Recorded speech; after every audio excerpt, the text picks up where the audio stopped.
Good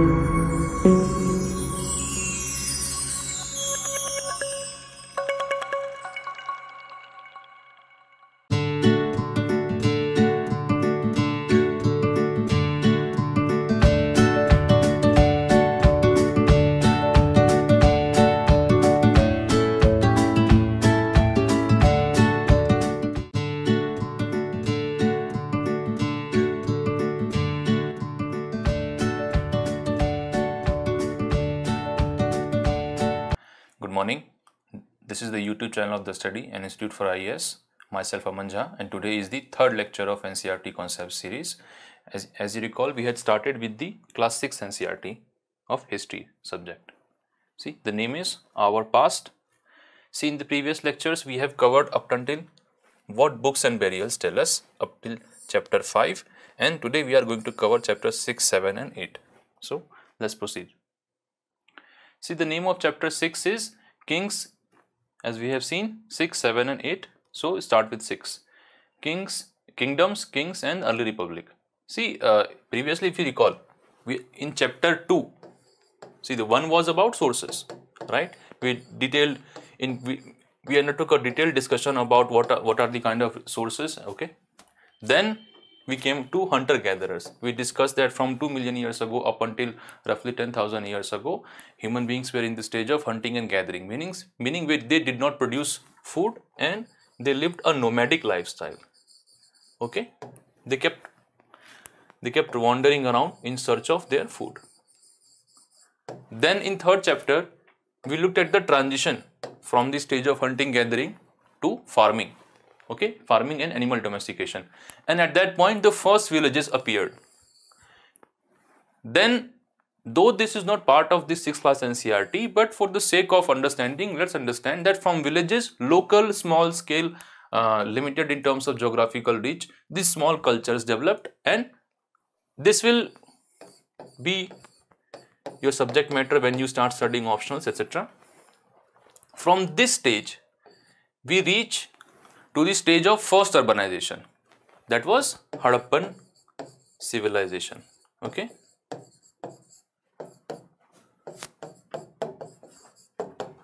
and then this Harappan civilization declined, and then what happened? We looked at two types of sources, if you recall, books and burials, right?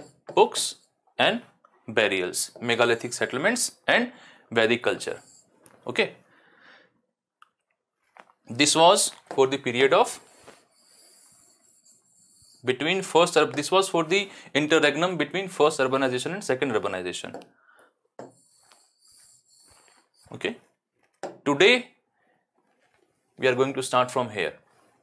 See, if you recall, when we were discussing Vedic culture, we talked about that the polity was essentially semi-nomadic pastoralist, meaning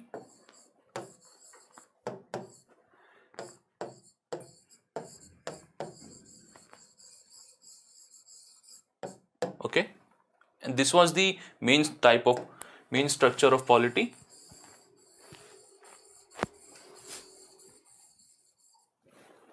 Meaning animal domestication was the main occupation and agriculture was secondary. The kingship was rather insignificant because the king called Raja was not that powerful. He was elected by tribal assemblies, etc. What happens in the post-Vedic or later Vedic period, that a transition takes place from Jan means people, to Janpad and eventually to Mahajanpad. But the main question is why? This is the turn of, if you recall the first lecture, we had talked about the importance of political history. Political history is important to the extent that it signifies larger changes in society as well. Changes in society, economy, culture, religion, etc. So this political change took place. First, we will understand what was the nature of this political change, and then we will look into how and why this change took place and how it was deeply related to the second urbanization, which happened in the Ganga Valley.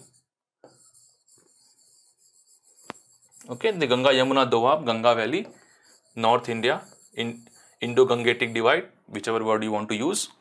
Okay, in this period, second urbanization was in full swing, We will look into the material as well as non-material causes of that thing, second urbanization, and what were the silent features. So let's begin the chapter. See what it says, that some of the Rajas were probably chosen by the Jan. If you recall, we had said from 1500 BCE to 1000 BCE, there was early Vedic period, which was based on the study of Rig Veda only. Okay?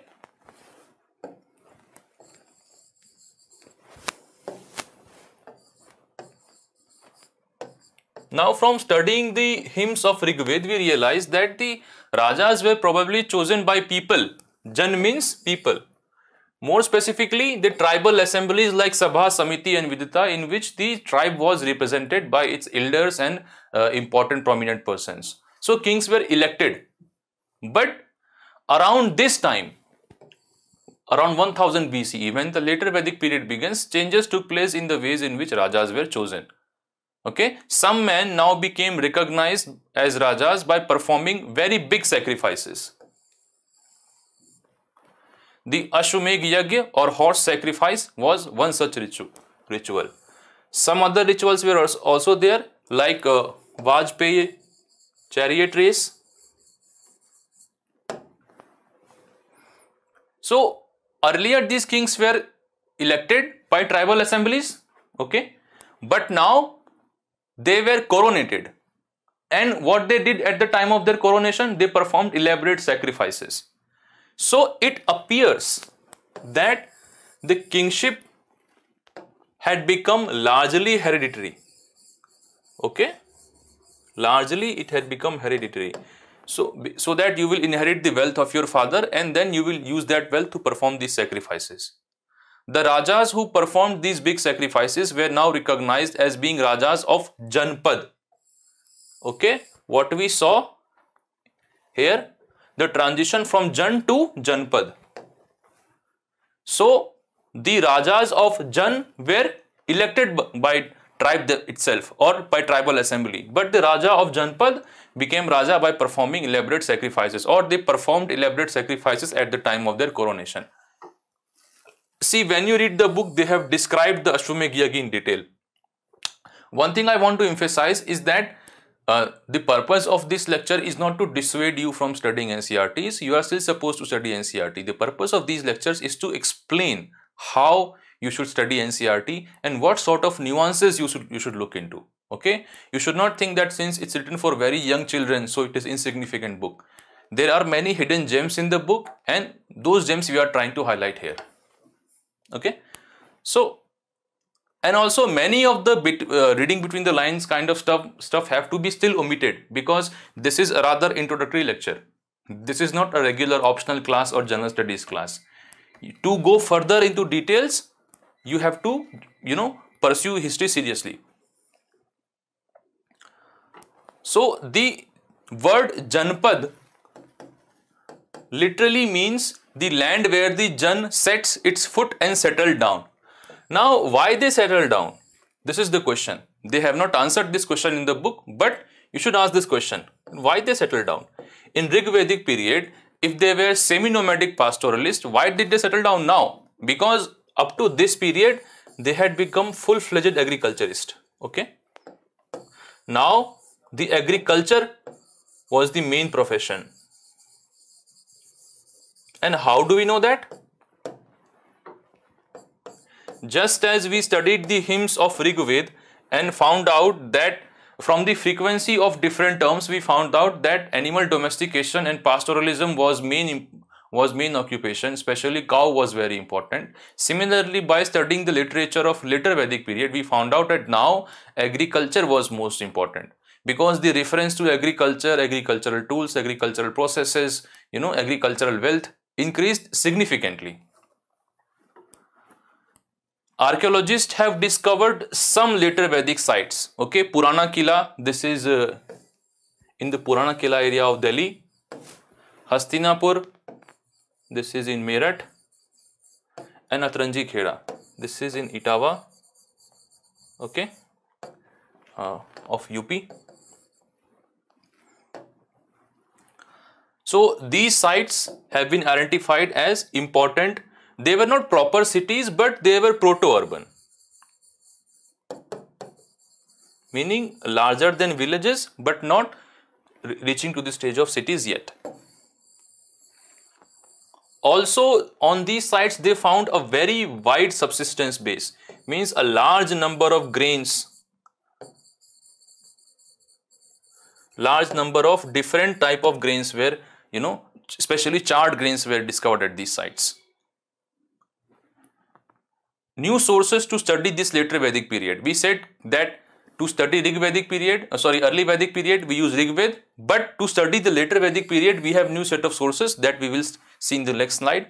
And just a side footnote that while the Vedic culture had changed, see, we said that early Vedic period, the core zone of Aryandom was Sapta Sindhu region, Indus and its tributary. Then during later Vedic period, the core shifted to Indo-Gangetic Doab, North India and Upper Ganga Valley. Okay. However, what about the rest of India? Eastern India, Central India, South, Deccan, Deep South, Northeast. In these areas, megalithic cultures continued. Here, what we are talking about? Sources for later Vedic period.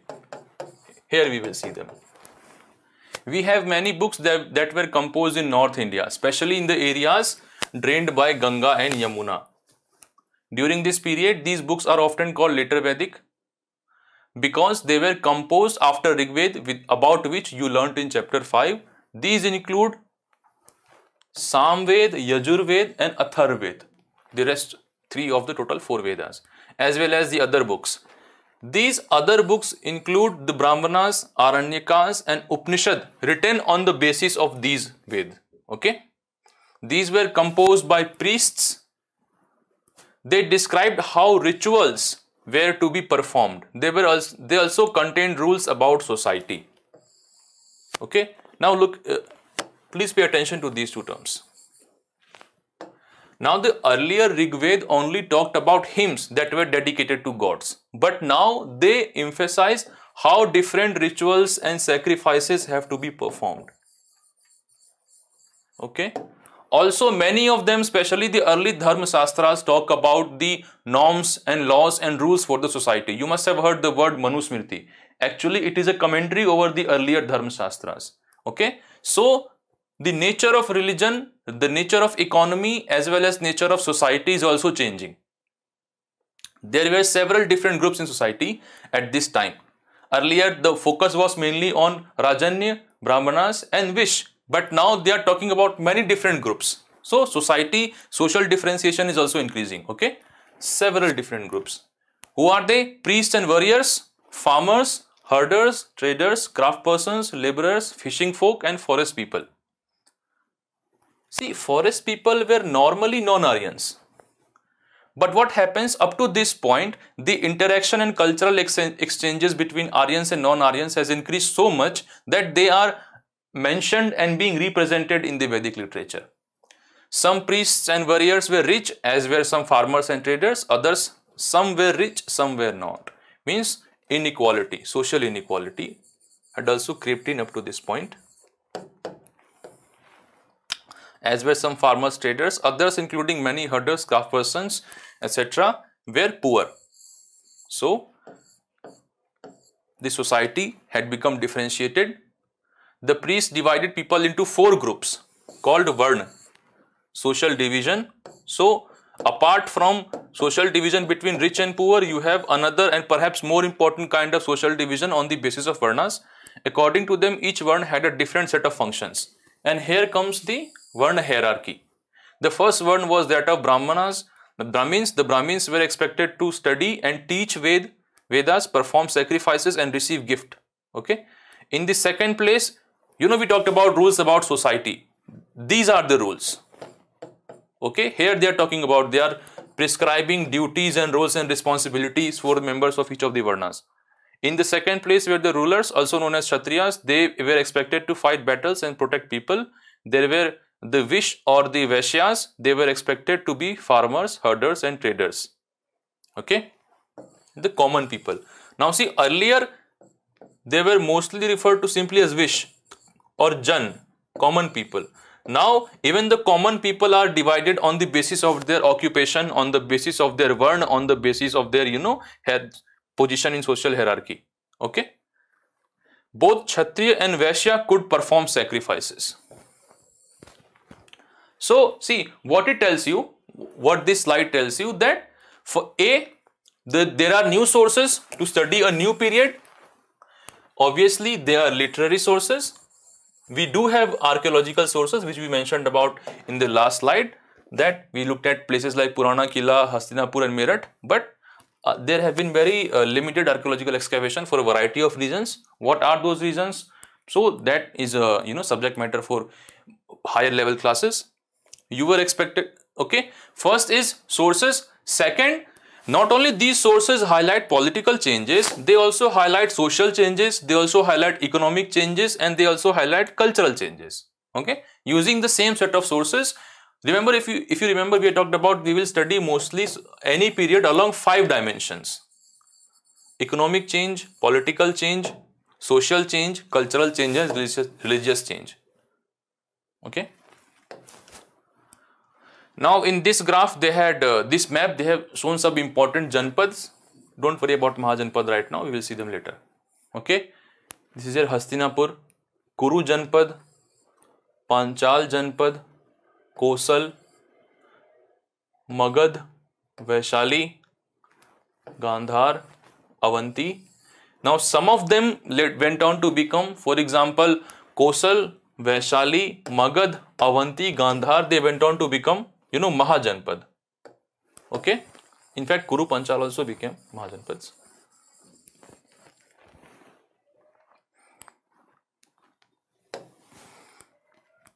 Now, first we saw that around 1000 BCE, okay, Janpads came up, as well as their Rajas were not elected but coronated, and they performed numerous sacrifices at the time of their coronation. Okay. Further change took place roughly 500 years later, that some Janpads became more important and became known as Mahajanpad. Maha simply means great. Okay.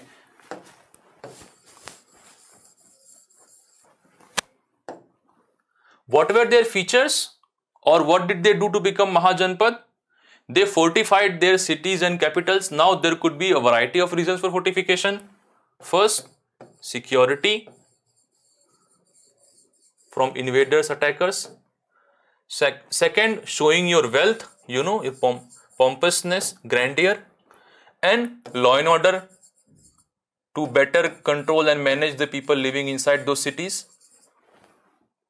Okay. They had standing armies for same purposes, for protecting their Mahajanpad as well as invading their enemies. And to run all this, they needed bureaucracy as well. Okay, you can have council of ministers that will advise you on a variety of issues. You can have your priest, okay, you will have your princes, etc. Now, if you want to run such a state machinery, such an administrative machinery, you need money. You want to pay salaries, you want to pay for expenses, building cities and capitals, you need to organize labor, you need to purchase raw material, you need to plan, you need to, pay salaries to your armies, laborers as well. Even bureaucracy has to be paid to run your administration. So now, depending on irregular tributes, which even the king of Janpads depended, even up to the Janpad period, the taxation system was not well established. They depended on tributes by their tribesmen or their subjects. Now it was not feasible. You need a more regular and consistent income, and therefore taxation system evolved. Okay, now you have to tax people. These were variety of taxes. The most famous one was a tax on agricultural production. 1/6 of the crop was taxed, called Bhag.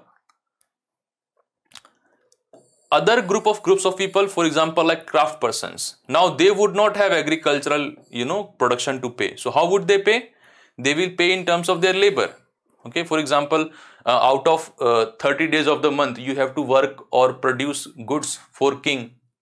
Okay, so the craft persons have to pay in their labor. Hunters, whatever you hunt, you have to pay a certain share to the king. Same pastoralists pay in terms of cattle. Traders pay toll taxes on the goods they sell. But more importantly, where was this taxable economic surplus coming from? I mean, first there has to be, in modern times we say the tax buoyancy will increase only when there is economic growth. So, to collect regular taxes, first there has to be a regular and enhanced income. How was that happening? There are some theories regarding it, okay?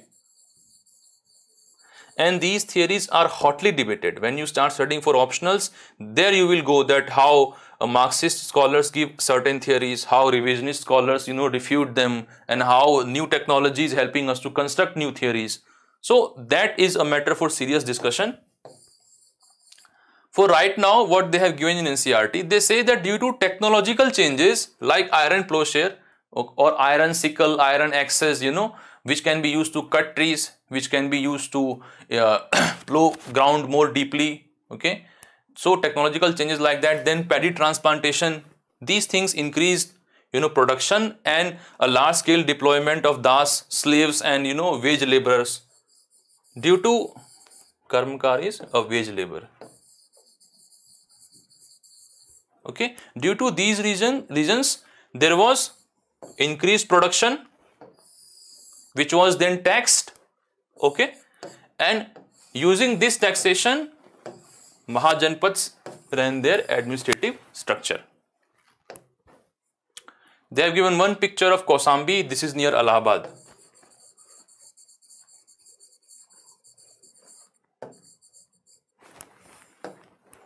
Okay, look at the fortification wall of the city. However, in the case of India, there has been archaeological excavations have been very limited. There are actually two terms, vertical excavation and horizontal excavation. Both have their challenges and both have their limitations. Okay, though we should study these things in more advanced classes. Okay, then they talked about two important Mahajanpads, Magad, which was a kingdom, means ruled by a king, and Vajji, which was a republic. Though how much republic can be debated. What it essentially means that it did not have one ruler. Okay. Now the book highlights material factors as well as role of individual kings in the rise of Magad Empire. For example, material factors like fertile soil. A fertile soil, irrigation facility, you have rivers. So again, there can be good production, that which you can tax, which armies can be used to construct. Then nearby forest, from forest you can gather wood, you can gather elephants were the tanks of that era. You have minerals and mines nearby Jharkhand, Chhattisgarh, you can have iron ore from that area.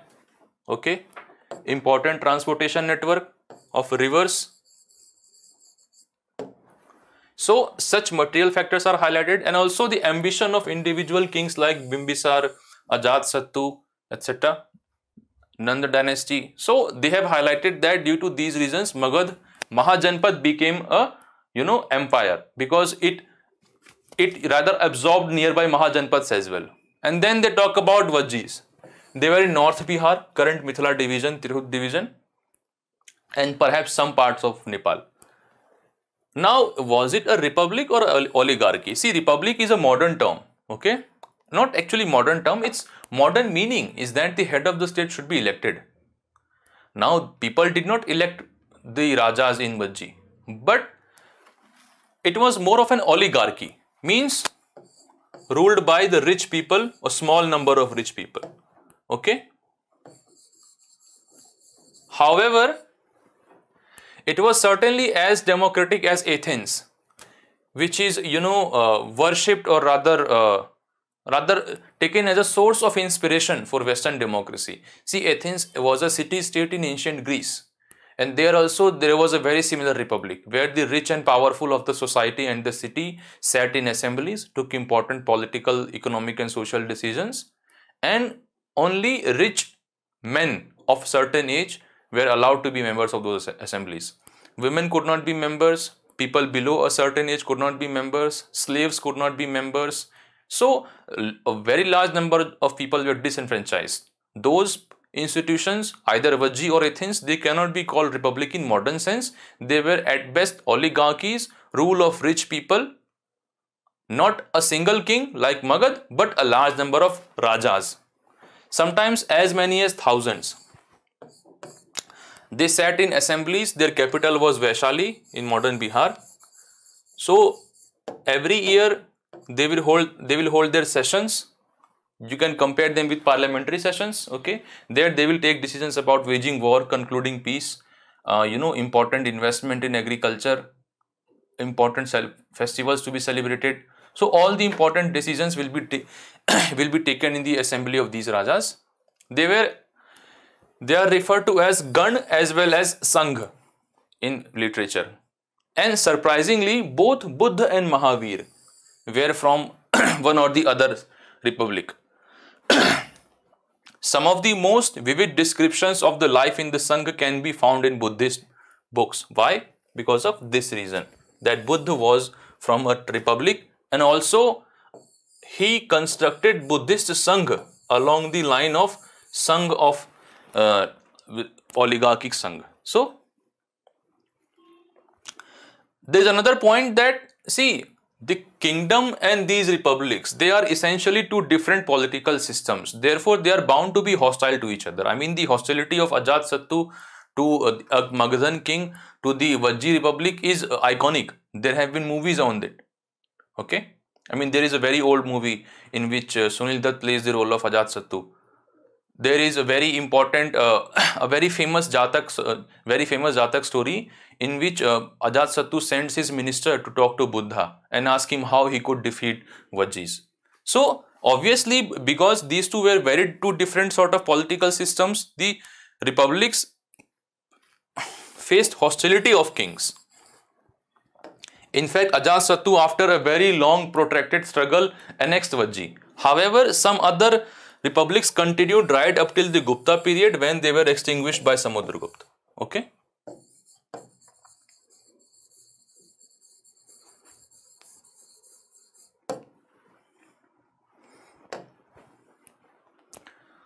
Now, what we had seen here,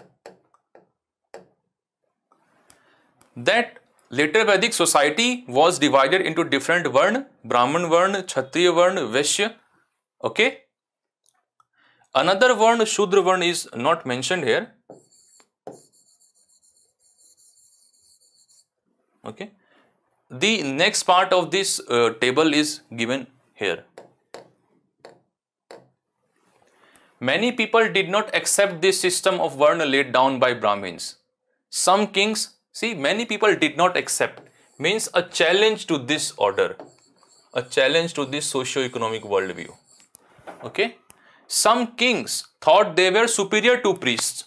Of course, they would think so. Why? Because from early Vedic period to later Vedic period, the importance of kings increased. From later Vedic period, in which Janpads were there, now from Janpad to Mahajanpad, the importance of kings and ruling class further increased. From Mahajanpad to empires, their importance still increased. Yet somehow in ritual hierarchy, they were considered below priests. So they also thought that they were superior to priests.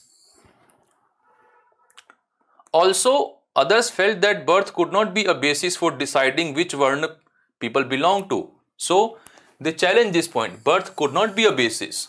Okay, rather your actions, karma, should be the basis.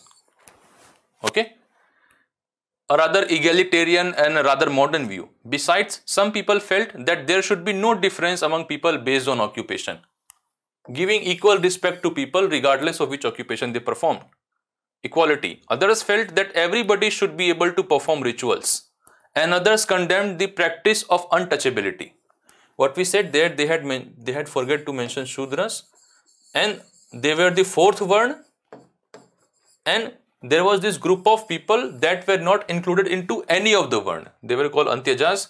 Okay, they were treated as untouchables. So they said they condemned the practice of untouchability. Also, there were many areas in the subcontinent, such as Northeast, where social and economic differences were not very sharp and where the influence of priests was limited.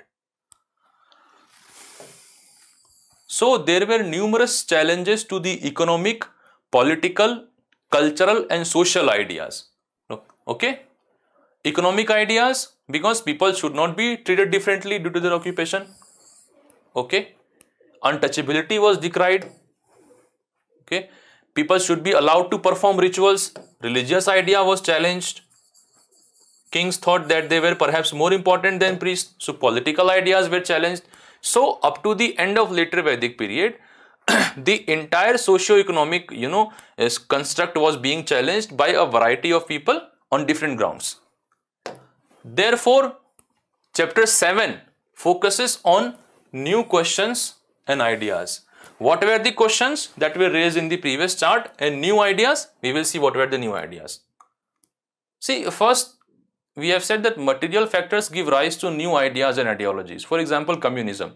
Now we all know that in the post-industrial revolution era, when capitalism had exploited the labor class so thoroughly that there was a large-scale labor alienation of labor class.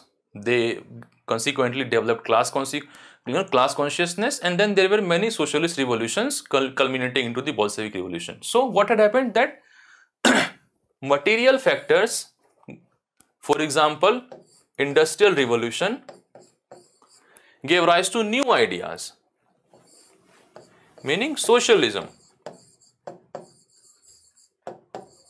Without industrial revolution, you cannot think about socialism, can you?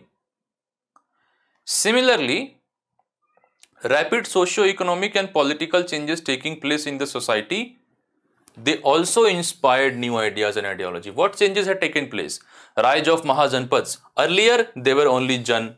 The Jan became Janpads, and then they became Mahajanpads, and even empires came up.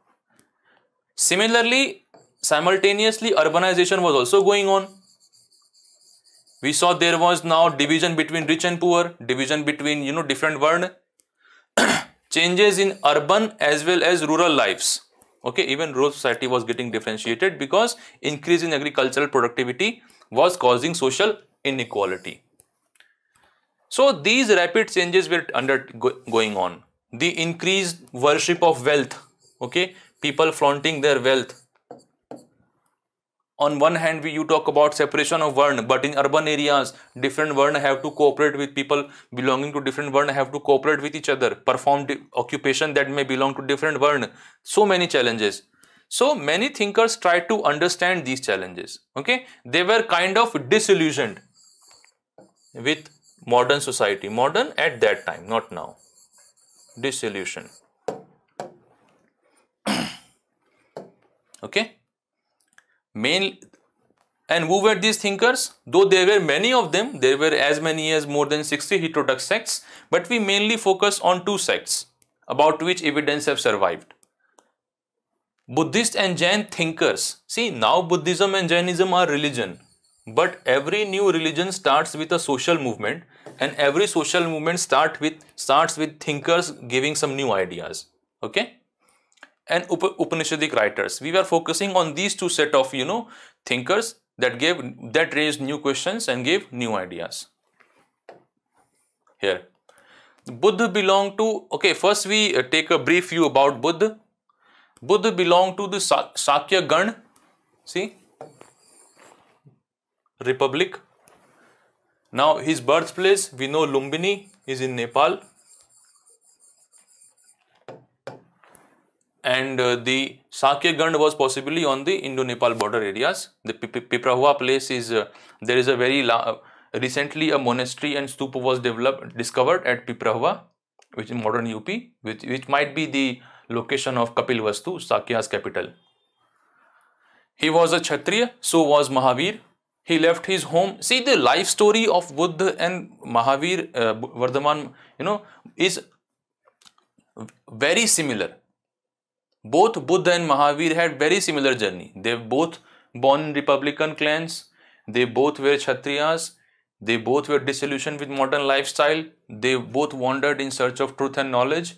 They both arrived at their own enlightenment in their own way, and then they both preached. He left his home in search of knowledge and wandered for several years, holding discussions with other thinkers. He finally decided to find his own path and meditated for days under a peepal tree at Bodh Gaya. Here he attained enlightenment.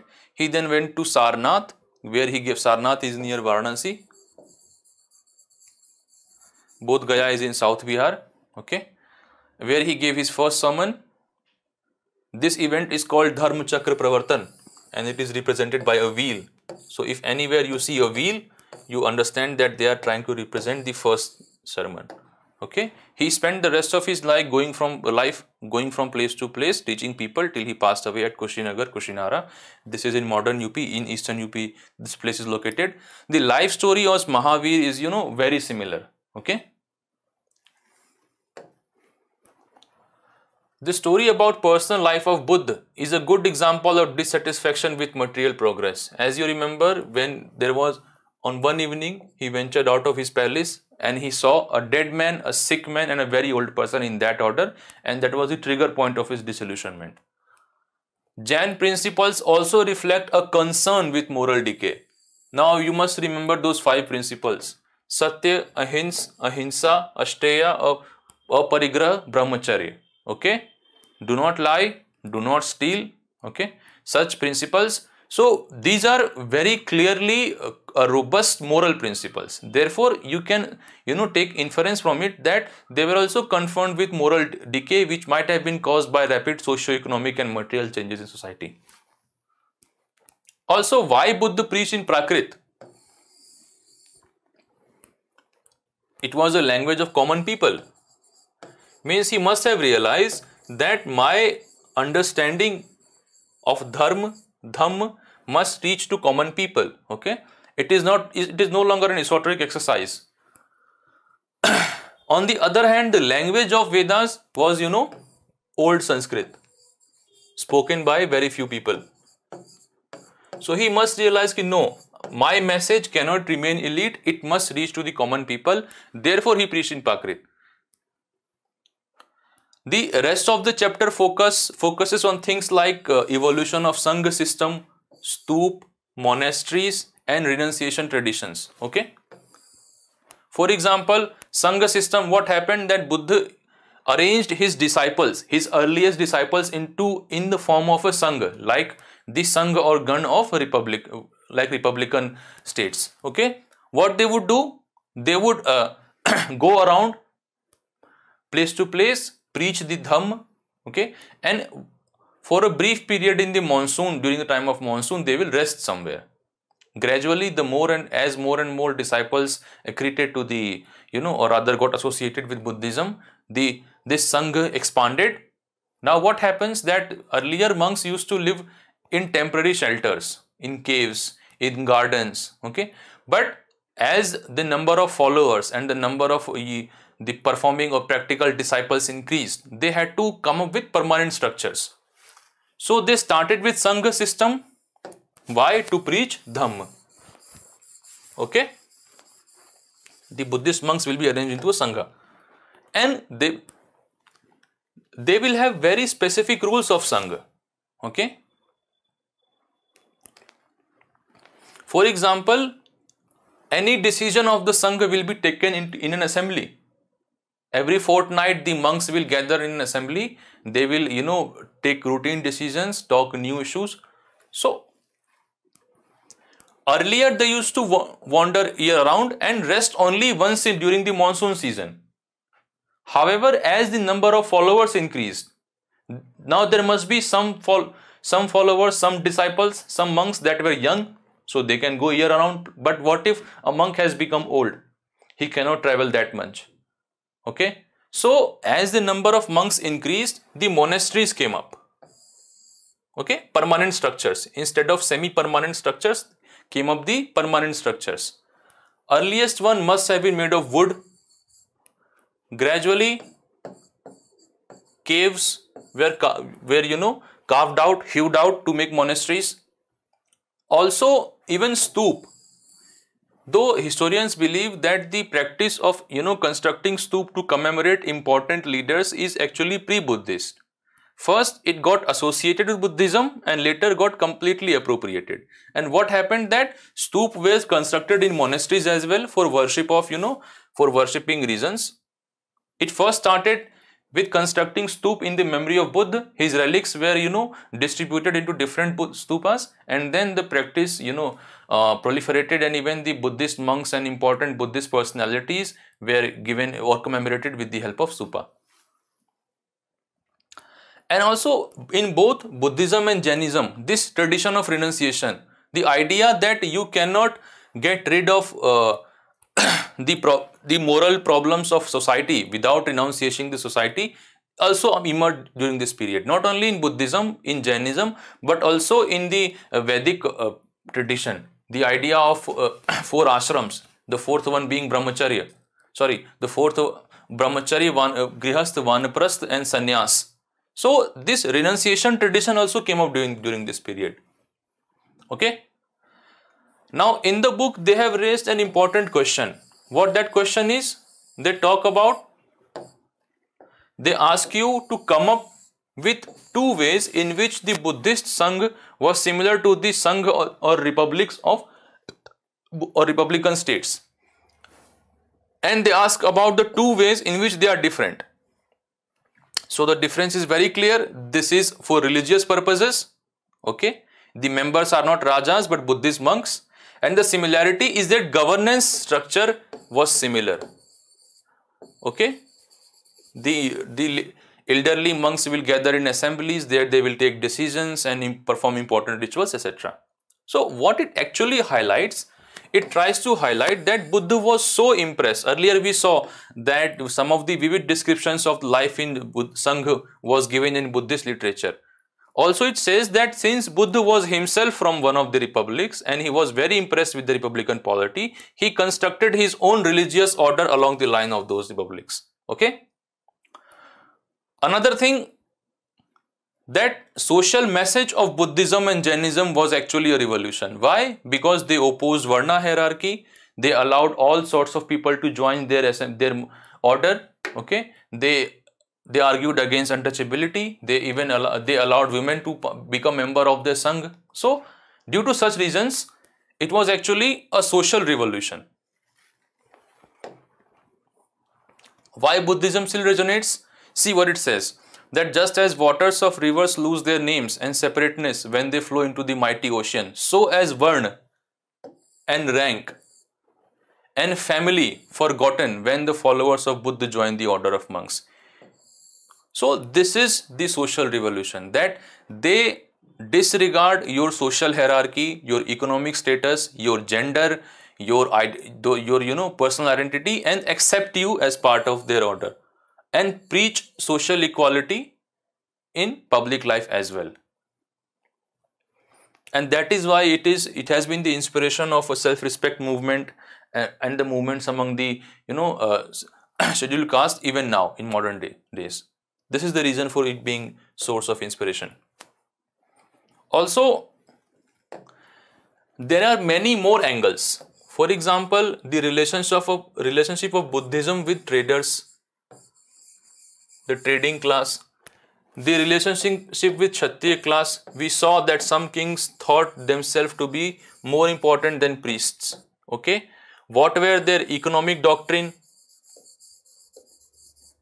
Such things, with the help of literary and archaeological sources, are explored, and these things would be studied when you take up the advanced courses. Now there could be prelims question that the term tanha implies which of the following. The term is mentioned in the book, and what it says, that the desire, first it says that world is full of dukh, sorrow, and the cause of that sorrow is desire. That desire is termed as tanha.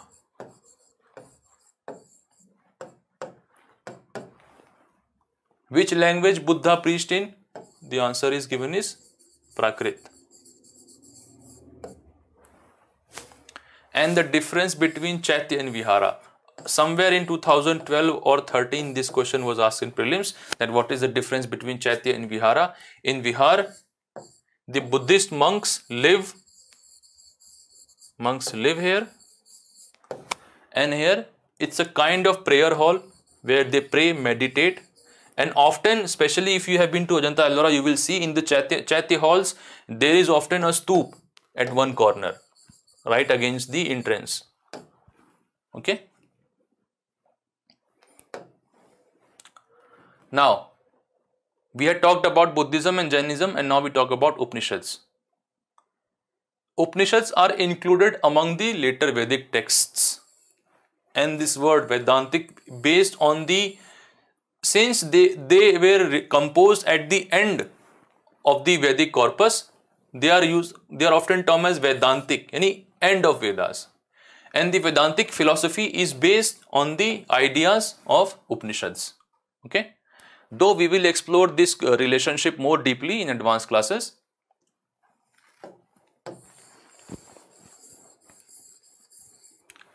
A reaction against excessive ritualism of later Vedic period. Excessive ritualism and rigid social hierarchy. Rigid social, religious and economic rules. The ones which we have seen previously. This was also a reaction. Just as King said that why priests are more important, why there is so much social rigidity, why the sacrifices have to be so elaborate, why everyone can't perform sacrifices, why everyone can't read Vedas. So Upanishad thinkers sought answers to difficult questions like life after death, true meaning of sacrifices. I mean, on one angle, Vedic literature is telling you that sacrifices are at the root of moral as well as cosmic order. Okay, everything, your sin, your welfare, everything is connected to sacrifices. For anything you have to perform sacrifice. But the Upanishad thinkers are asking, what is the true meaning of sacrifices? Okay, again, see, we are trying to go through these ideas in a very superficial way. The problem is that we are only covering NCERTs right now. Okay, when you properly start studying history, then each and every concepts are discussed properly there. For example, life after death. Okay, that sacrifices will earn you merit in this life, but what happens after death? Okay, the ideas like soul, Atma or Brahma and their correlation with each other. Concepts were often explained in the form of conversations of Shwetketu with his father, Nachiket with Yam, Yagyavalkya with his wife. They talk about concepts here in the form of discussions. For example, Shwetketu's father tells him to peel fruits one by one, and then at the core, the seed that comes, he says that is the essence, that is the Atma. Nachiket's discussion with Yam, how he finds that sacrifice and the donations in sacrifices are so meaningless. What is more important is true knowledge. The ideas like Tat Tvam Asi means you are that. Meaning that Atma is Brahma. Atma is part of Brahma. And this Aham Brahmasmi, it became very famous recently due to a very famous Netflix series. This idea also comes from Upanishads, that I am Brahma.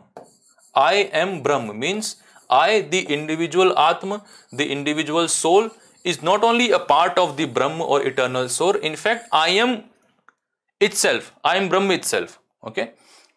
They were written mostly by Brahmanas and Rajas, mostly men. Sometimes women like Gargi. Some of the Upanishadic ideas involves women, and marginalized like Shwet, Satyakam, Jabla. So sometimes even marginalized groups were also mentioned or credited for composing Upanishadic ideas. The last line, though it is not directly given in NCERT, but I wanted to mention it here, that there was this thinker called Badrayan.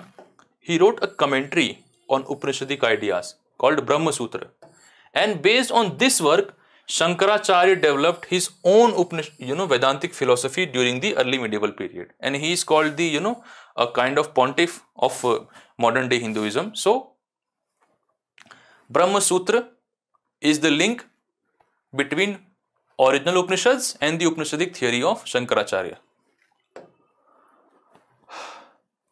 See, we are repeating that slide again, that many of the people did not accept this system of Varna. Okay, some kings thought that they were superior. So all this discontentment is reflected in the new ideas of Upanishads. Okay.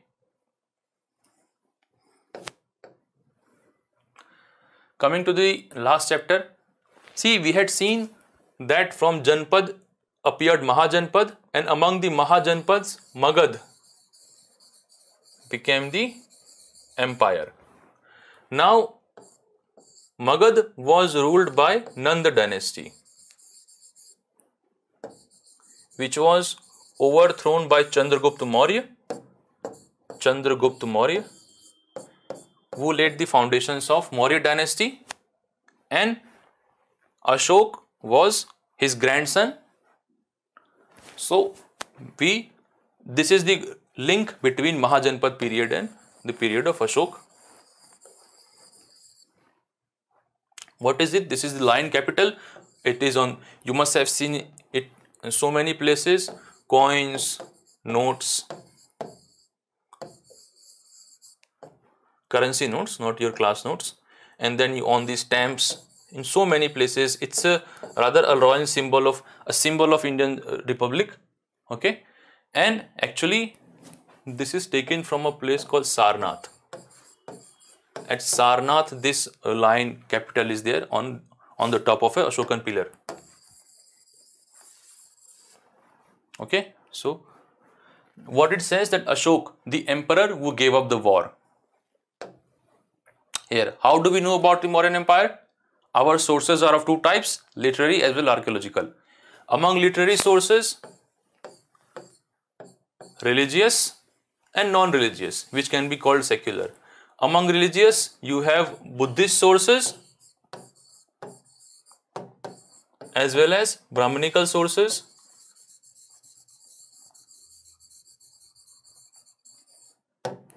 Okay, see, the reason why we call it Brahmanical and not Hindu is because the modern day Hinduism is very different from the religion reflected in these texts. Okay, there are some continuing features, but there are many differences as well. Therefore, you might sometimes think that why we are not calling Hindu source and rather Brahmanical. Okay, this is the only reason. Among secular sources, there are some work like dramas of Vishakdatta, etc. Then you have Arthashastra of Kautilya, and then you have Megasthenes Indica, and on the basis of Indica, many other Greek writers and Latin writers have written things. And among archaeological sources, the most important are the Ashokan inscriptions. They are divided in some categories. Okay, inscriptions, you have coins. Coins, though we haven't found any coin which was specifically issued by Mauryan emperors, but punchmark coins are used as a source of history for this period. And then you have excavations of cities. For example, the ancient Patliputra has been excavated near the modern Patna. Okay. Sometimes back there was a question in prelims that who deciphered the Brahmi script. Now you know all the Ashokan inscriptions, especially in the mainland India. Okay, not on the frontiers like Afghanistan, but in mainland India, all the inscriptions are written in Brahmi script as well as Prakrit language. Okay, remember these two words. The answer is James Prinsep, a colonial British East India Company employee. He worked in the mint of East India Company. He deciphered it.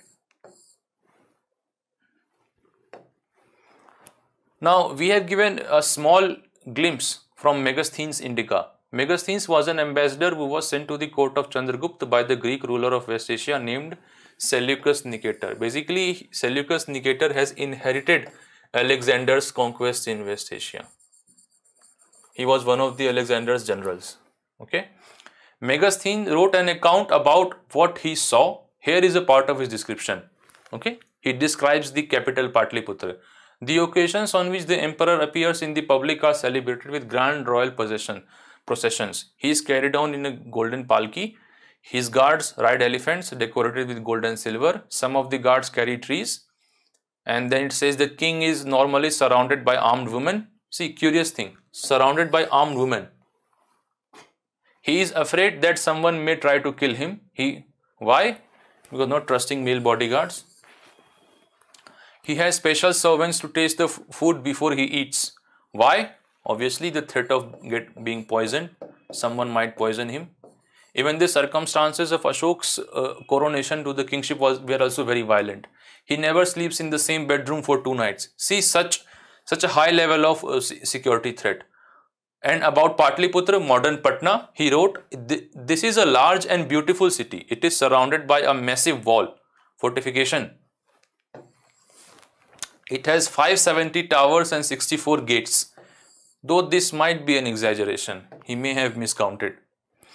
The houses, it is very common that the literary sources tend to exaggerate the reality. For example, whenever they are mentioning that about wars, so they will, inflate the number of soldiers that fought in the wars just to create a sense of grandeur. So you need not necessarily take these figures at face value.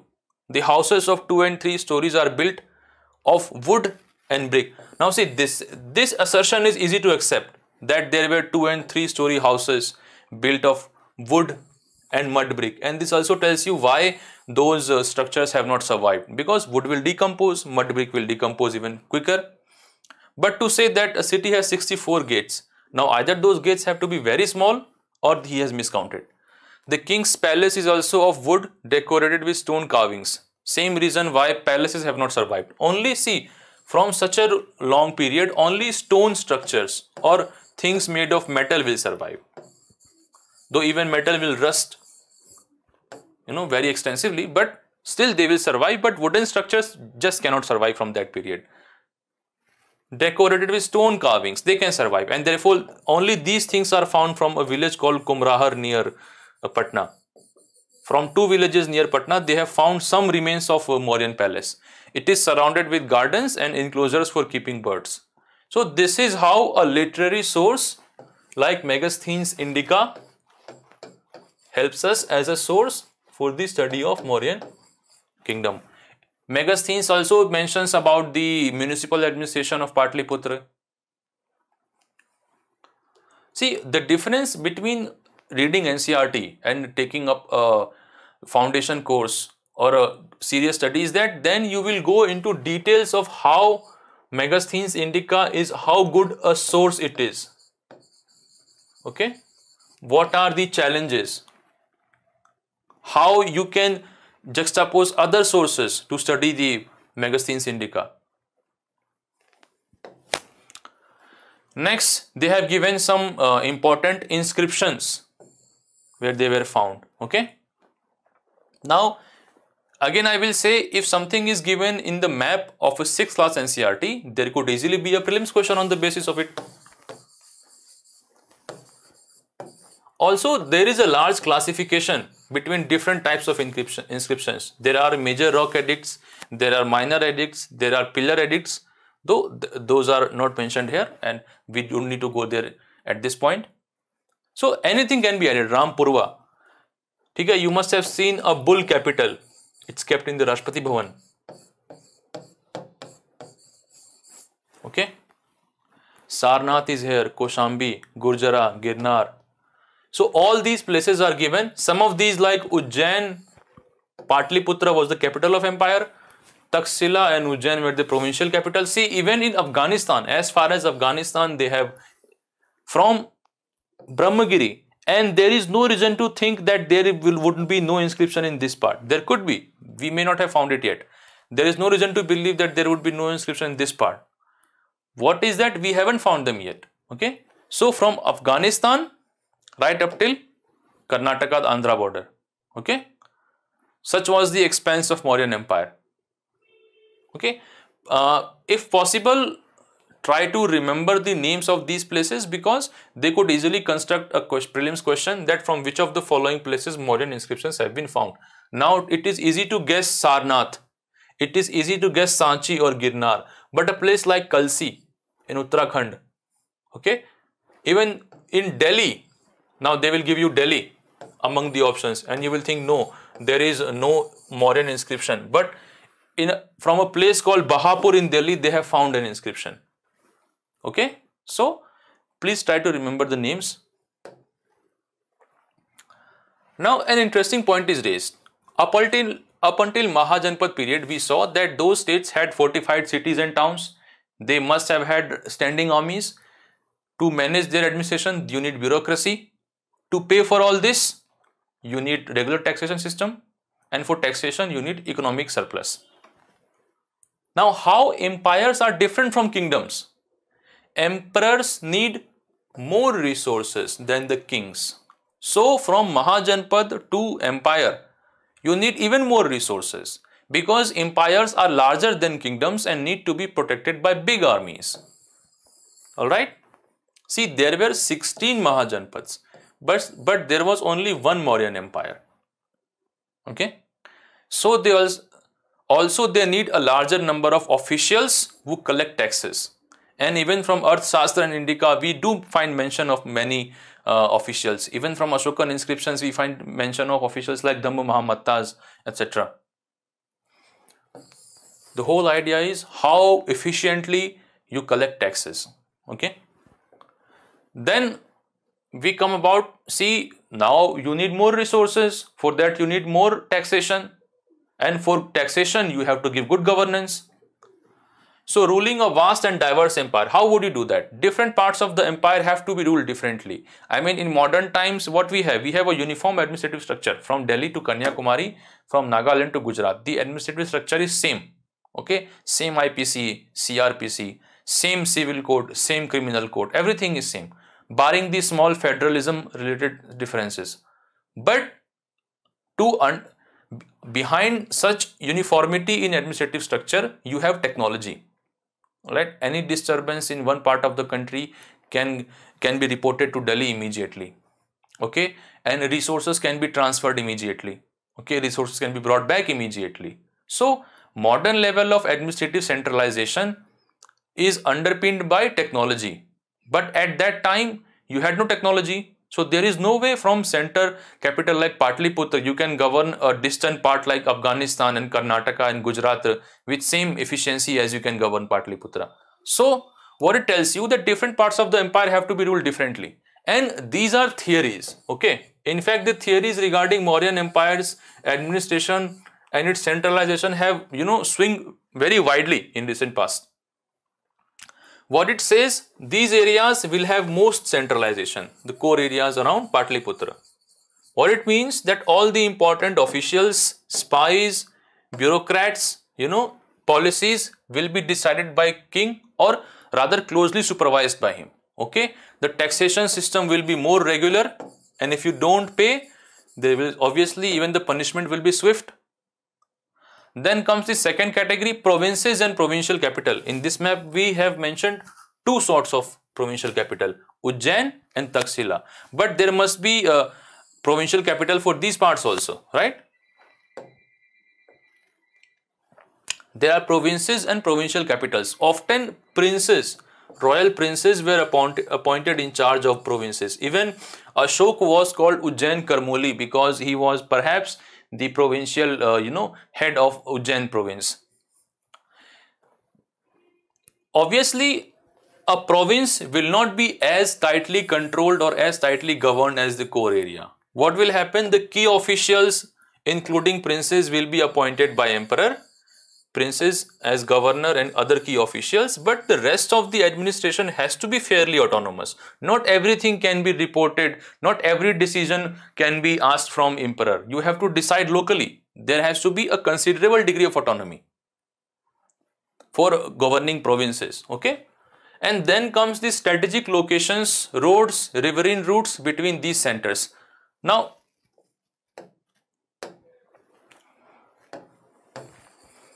see,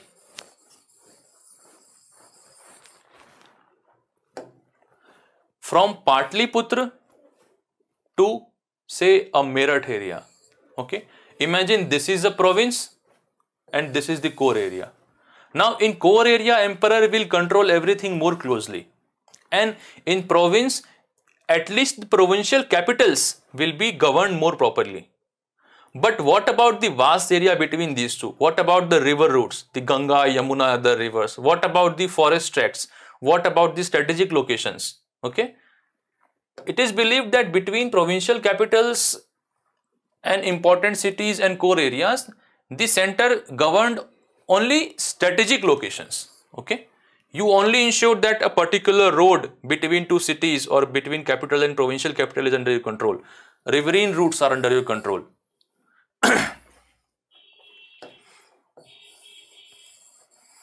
Also, one more thing, that apart from local autonomy, autonomy does not mean that a prince appointed by center becomes a de facto emperor.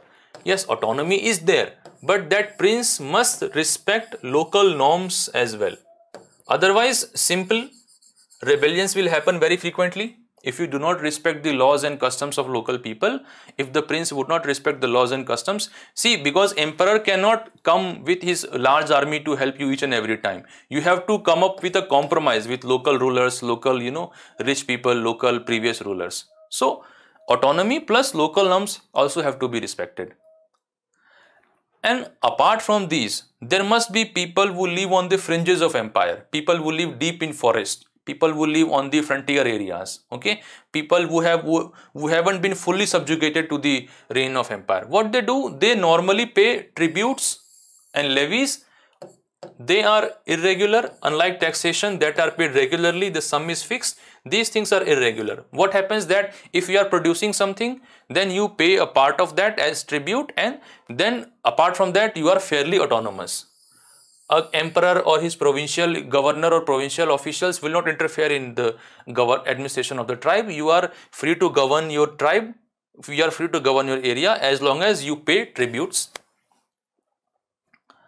Even Arthashastra says that northwest area is famous for the blankets and the South India is famous for gold and precious jewelry. So it might be assumed that for a very far flung area like northwest, Afghanistan, etc., they would take tributes in terms of goods that empire needed and leave them alone to govern themselves autonomously. Ashok, a unique ruler. See, the reason why I remember Ashok is because of his Dhamm, not because of his empire building. In fact, by the time Ashok became king, a Mauryan empire was already there. See, Akbar had to build his empire from scratch. Okay, but by the time Ashok became king, the empire was already there. He had to fight only small wars here and there. See, he was the first ruler who tried to take his message to the people through inscriptions. Most of the Ashok's inscriptions were in Prakrit and were written in Brahmi script that we saw earlier. The first ruler to take his message to people through inscription. This was never done before. Okay, now, and these inscriptions were inscribed on stones. What it tells you, that he wanted it to be read in perpetuity, not only by the people around it, but by everyone for long generations. A kind of code of conduct for current generation and progeny as well. In fact, even his notorious Kalinga war, which caused him lot of grief and that turned him into a more pious man, it is also mentioned in one of his inscriptions. See what he says here, that 8 years after I became king, I conquered Kalinga. Around 1.5 lakh people. See, he says ki almost 1,50,000 people were killed. Again, this figure should not be taken at face value because it's a very high figure. You need a very advanced level of technology to kill these many people in a war. And more than 1 lakh people were killed. Sorry, these were captured and more than 1 lakh were, even this figure is very large. To kill 1 lakh people in a war. This filled me with sorrow. Why? Now this is very important. Why he was, at grief by so much bloodshed. He says that whenever an independent land is conquered, lakhs of people die and many are taken prisoners. Brahmins and monks also die. People who are kind to their relatives and friends, to their slaves, servants die or lose their lives. So he thinks that good people should not suffer. Good people, he thinks, should not suffer due to the political ambitions. Okay, that is why I am sad and have decided to observe Dhamm and to teach others about it as well. So the question is, what is Dhamm? Okay, you do not like what the wars do to people, so you want to follow Dhamm, but what is Dhamm? We will see that later. I believe that winning people over through Dhamm is much better than conquering them through force. Okay, a kind of persuasive diplomacy, soft power rather than hard power, uncoercive power. I am inscribing this message for future, and that is why he want future to read it. That is why he put it on stone, so that my son and grandson after me should not think about war. Instead, they should try to think about how to spread Dhamma. So even his biggest mistake in life that he regrets so much, he has confessed about it in his inscription. And he says that his Kalinga war inspired him to follow Dhamma. There are other reasons as well. For example, Ashok ruled over a vast empire, which must have been very diverse. I mean, here we said that his inscriptions are written in Prakrit and Brahmi, Prakrit language and Brahmi script. But in frontier areas like Afghanistan, they are written in Kharoshti script. Okay, they are written in Greek and Aramaic languages. So even his inscriptions are accommodating the diversity of his empire. And there were many social and moral crises. What were they? We will see in the next slide. So to answer all the challenges, okay, he came up with the idea of Dhamma. What was his Dhamma? His message to his subjects: people perform a variety of rituals when they fall ill, when their children get married, when children are born, when they go on journey. These rituals are not useful. So first thing he says, rituals are not useful. These are wasteful expenditures. They are uneconomical. They are socially bad, because see, only rich can perform rituals. So a rich person can think, okay, I am living a pious life, I will go to heaven. So looking at him, a poor person might think, okay, just because I am poor, I cannot perform rituals, therefore I will not go into heaven. This will certainly create social disharmony. So this is the social and moral crisis we are talking about. He says, why you are focusing so much on ritual? Rather focus on good deeds. Okay. He says, if instead people observe other practices, this would be more fruitful. What are those practices? Being gentle with each other, with slaves, with servants, respecting your elders, treating all creatures with compassion, okay, giving gift to Brahmins and monks. This teaches you tolerance, okay. Don't only respect the priest of the religion you follow, but the priest of religion you don't follow as well. It is both wrong to praise one's own religion and criticize another, meaning practice tolerance, something that the modern society needs so much. So an emperor who came thousands of years ago is teaching us tolerance. Each one should respect the other's religion. Again, tolerance. And he is himself showing secularism here, that he is not discriminating between priests of different religion. If one person's own religion, if one praises one's own religion while criticizing others, one is actually doing greater harm to one's own religion. How? How by praising your own religion you are doing greater harm to your own religion? Because it says that other people will resent you. Okay, there will be resentment, and resentment will lead to religious strife. Therefore, one should try to understand the main ideas of others' religion and respect it.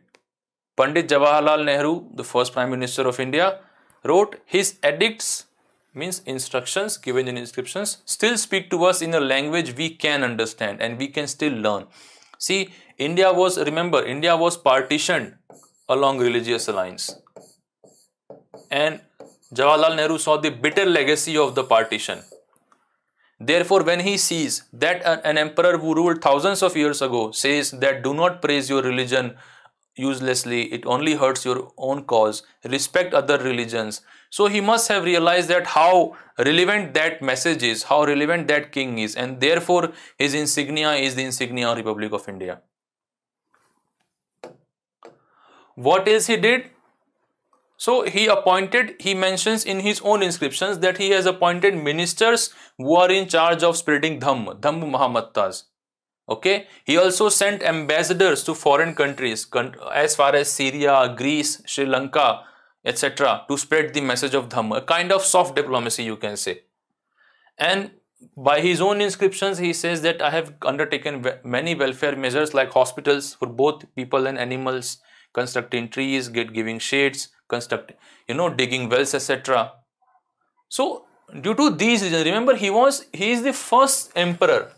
Now this is not saying that no one did anything similar before him, but he is the first emperor who did all those things together and clearly mentions in his edicts means he clearly full transparency. He says that look, I am doing these things. So obviously if he wasn't doing it, why would he write it? Because if you write something that you are not doing, you are subjecting yourself to ridicule. Okay, people will understand that you are a phony. You are writing something but you are not doing it. So you must be confident enough with your public work to actually put it into writing so that people can hold you accountable. Therefore, due to these reasons, Ashok is a unique ruler. So we saw what he said about Kaling War, okay, and then we saw his message of Dhamma. So this is the end of this chapter. We will cover the rest of the chapters in the lecture 4. Thank you.